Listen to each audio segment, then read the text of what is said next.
Ako, Sandra, operator ng SP Divisoria. Naggamit ito ng 6 na araw na may total 100 meters. Ito po yung printer head. Ang ulit palit mo sa white, January 26, ang order po, December 2024. Ito po yung cupping na may 60% good condition pa po. Head clean.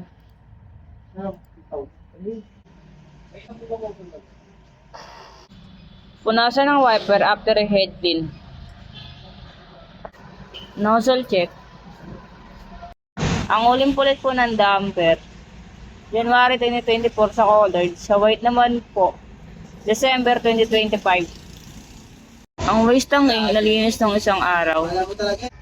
Ito po yung ABR at ground wire. Ito po yung aming stocks. Ito po yung solution, ito po yung colored. Ito naman po yung powder. Consumables, nag-consume ako ng 2 ink white,